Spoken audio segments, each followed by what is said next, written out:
दया के पात्र हो क्यों। कोणार्क कोणार्क कोणार्क कोणार्क। सैकड़ों साल पहले की बात है। पुरातात्विक दस्तावेज के तौर पर संग्रहित पुस्तक मादला पांजी और बाया चकड़ा में उल्लेख है कि 13वीं सदी में गंग वंश के राजा लांगुला नरसिंहदेव ने इस सूर्य मंदिर का निर्माण करवाया था। नरसिंहदेव युद्ध में बड़े प्रवीण और शक्तिशाली थे और मात्र 18 साल की उम्र में वे अपने पिता राजा अनंग भीम देव की विशाल सेना के प्रधान सेनापति नियुक्त कर दिए गए थे।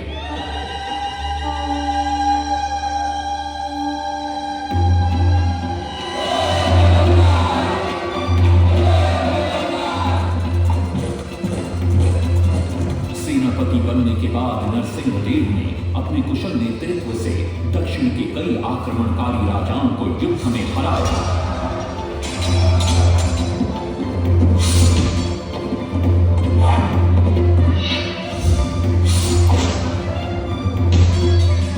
और उनके राजकोष पर कब्जा कर लिया।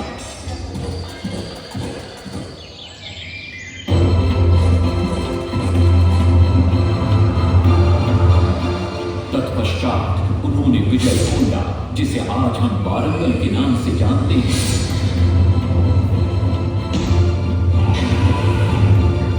कि काकतीय वंश के राजा गणपति को परास्त किया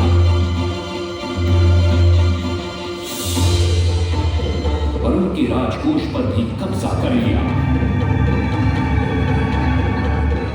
3 वर्षों तक निरंतर युद्ध के पश्चात जब वे बहुत सारी धन संपदा लेकर कलिंग लौटे तो राजमहल में उनका भव्य स्वागत हुआ।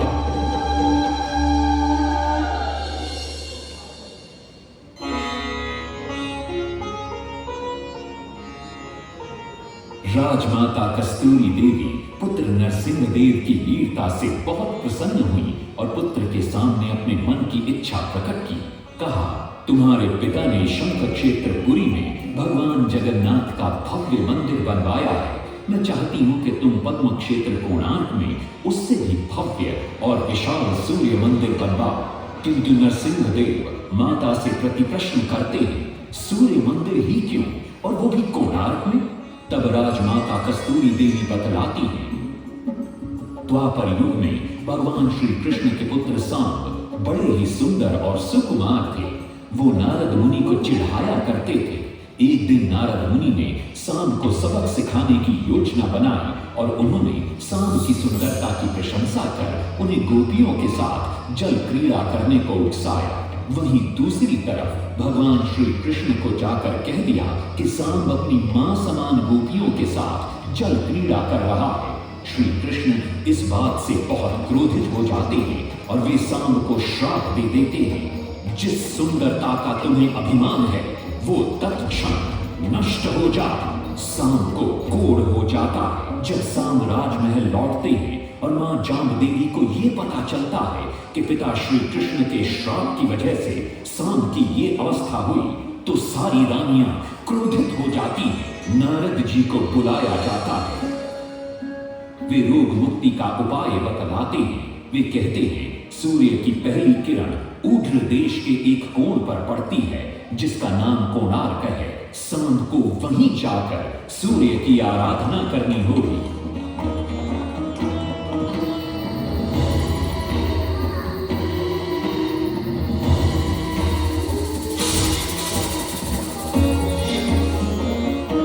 बहुत ही लंबी और कठिन यात्रा के पश्चात सांब अपने सैनिकों और सेवकों के साथ कोणार्क की चंद्रभागा नदी के तट पर पहुंचते हैं और नित्य प्रातः स्नान के बाद सूर्य की आराधना आरंभ करते हैं।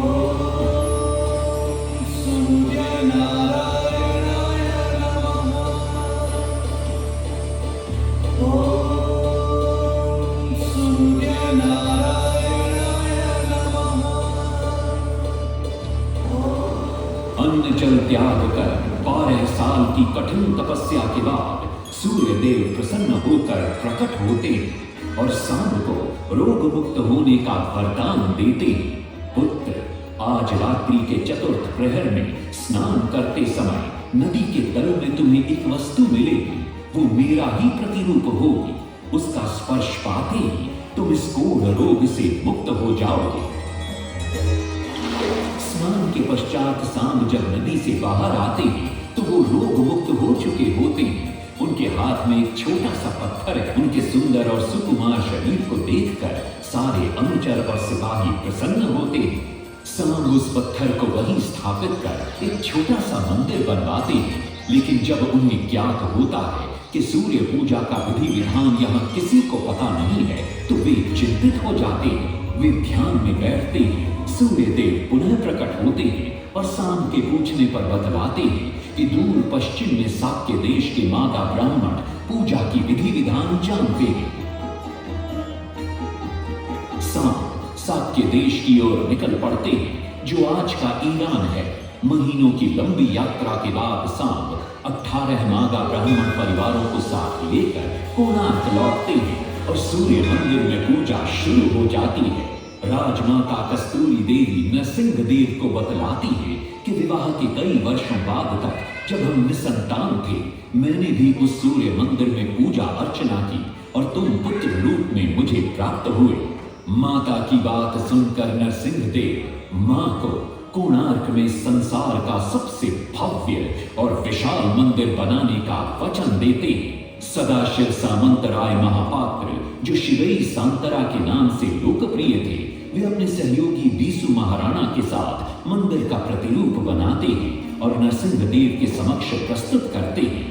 नरसिंह देव मंदिर का प्रतिरूप देखकर अभिभूत हो जाते हैं और शीघ्र मंदिर निर्माण कार्य आरंभ करने का आदेश देते हैं। दूर से बड़े बड़े पत्थर लाए गए, जितने पत्थर डाले गए सारे टूट गए। पाटली को ताला उसमें डाले गए, नहीं पटा ताला सारे टूट गए।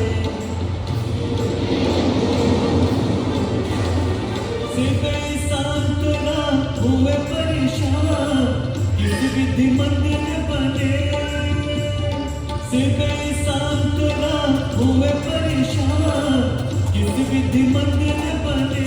एक दिन वे चिंतामग्न कोणार्क लौट रहे थे, तभी उन्हें प्यास महसूस हुई। उन्हें पास ही में एक कुटिया दिखाई पड़ती है जहाँ एक बूढ़ी औरत से उनकी भेंट होती है। शिवई सांतरा पानी मांगते हैं। बूढ़ी औरत पानी के साथ गरम गरम भोजन भी लेकर आती है। वे थाली के बीच में हाथ डालते हैं जिससे उनका हाथ जल जाता है। तब वो बूढ़ी औरत मुस्कुराकर कहती है, तुम तो शिवई सांतरा की तरह बीच से भोजन उठाकर खा रहे हो। ये सुनकर शिवई सांतरा को अपनी भूल का एहसास होता है। माता रामचंडी ने उपाय सुझाया, समझे शिवई सांतरा।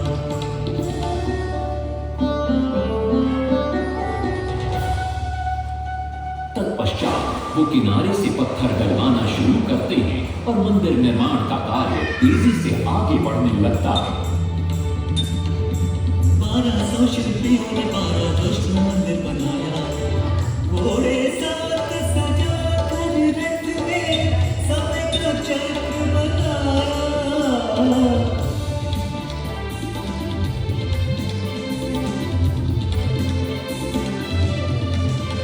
दूसरी तरफ कलिंग के उत्तर के राज्यों के नवाबों के बार बार राज्य पर आक्रमण हो रहे थे। इन आक्रमणों से क्रोधित होकर नरसिंह देव अपनी विशाल सेना को लेकर युद्ध के लिए निकल पड़े।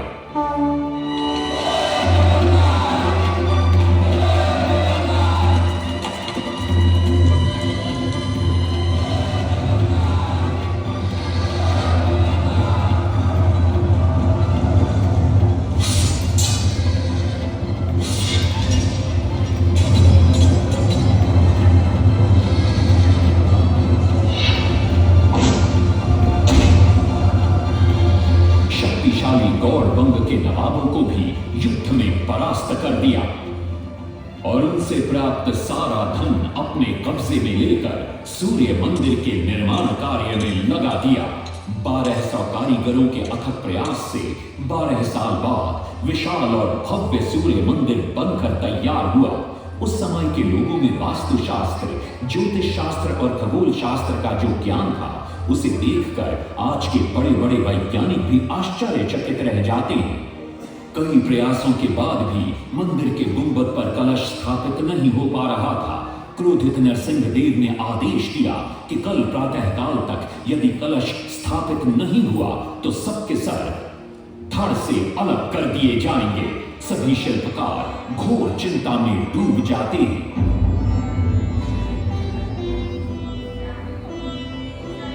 दूसरी तरफ मुख्य शिल्पकार बीसू महाराणा का 12 साल का बेटा धर्मपद सूर्य मंदिर के प्रतिरूप पर कलश बिठाकर प्रसन्न होता है और मां के सामने अपने पिता से मिलने की इच्छा व्यक्त करता है। मां अपने बागीचे के पेड़ पोटली में बांध कर देती है और कहती है, अपने कुत्ते बलिया को साथ लेकर कोणार्क जाओ। बलिया अपने मालिक को पहचान लेता है और बीसू महाराणा से लिपट जाता है। धर्मपद अपने पिता को प्रणाम करता है और अपना परिचय देता है। सबको चिंता में देखकर वो अपने पिता से इसका कारण पूछता है। कारण जानकर धर्मपद कहता है, अगर आप आज्ञा दें तो मैं मंदिर के गुंबद पर कलश स्थापित कर सकता हूं। शिवे सांतरा धर्मपद को अनुमति दे देती है। धर्मपद गुंबद पर चढ़ जाता है और कुछ ही समय के प्रयत्न के पश्चात वो कलश को स्थापित करने में सफल हो जाता है। गुंबद पर कलश स्थापित होते ही नीचे गर्भगृह में चारों दिशाओं में लगे चुंबकों के आकर्षण से सूर्य महाप्रभु की मूर्ति शून्य में स्थापित हो जाती है। सब धर्मपद को कंधे पर बिठाकर खुशी से नृत्य करने लगते हैं। तभी कुछ कारीगर इसका विरोध करते हुए कहते हैं, अगर सुबह राजा को ये पता लग गया कि इस बच्चे ने कलश को स्थापित किया है तो किसी का बचना संभव नहीं है, इसलिए धर्मपद को मरना होगा। इस बात से शिवे सांतरा बड़े क्रोधित हो जाते हैं। भीषण वाद विवाद छिड़ जाता है। ये सब देखकर धर्मपद गहरी चिंता में पड़ जाता है और वो सोचता है कि यदि मेरे जीवित रहने से इन सब का सर काट दिया जाएगा तो इससे अच्छा है कि मैं आत्म बलिदान कर दूं ताकि सबके प्राण बच जाएं। और उसी पल धर्मपद नवनिर्मित सूर्य मंदिर के शिखर पर चढ़ जाता है।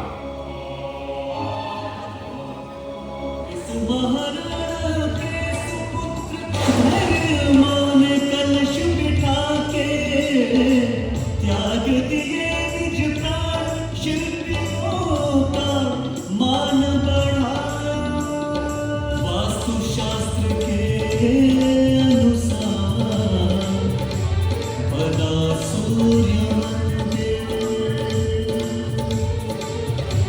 सूर्य उत्तरायण हो या दक्षिणायण हो, सूर्य उदय के आज भी पहले किरण पड़ती प्रभु के ऊपर।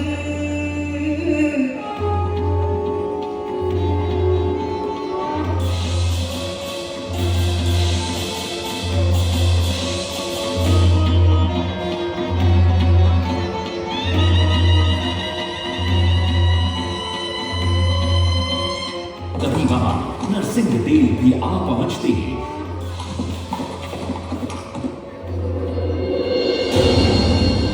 और सूर्य महाप्रभु को शून्य में स्थापित देख वे भी आनंद से भर जाते हैं और शिवे सांतरा की भूरी भूरी प्रशंसा करते हैं। वो ये भी घोषणा करते हैं कि माघ शुक्ल पक्ष की सप्तमी को मंदिर की प्राण प्रतिष्ठा की जाएगी। लेकिन शिवे सांतरा कहते हैं, राजन तिथि तो अच्छी है लेकिन मंदिर की प्राण प्रतिष्ठा के लिए ये शुभ नहीं है। किंतु राजा अपनी बात पर अड़ जाते हैं। शिवे सांतरा को दुख होता है और कोई वाद विवाद किए बिना वे हमेशा के लिए वहां से चले जाते हैं।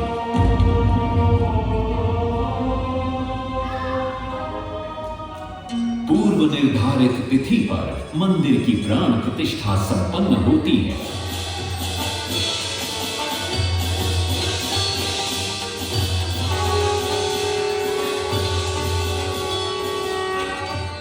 लेकिन कुछ दिनों बाद अमंगल होना शुरू हो जाता है। सबसे पहले विराट सिंह की मूर्ति नीचे आ गिरती है। तत्पश्चात मंदिर की शिलाओं का गिरना भी शुरू हो जाता है। नरसिंह देव को अब समझ में आता है कि शिवई सांतरा का कहना सही था, लेकिन देर हो चुकी थी।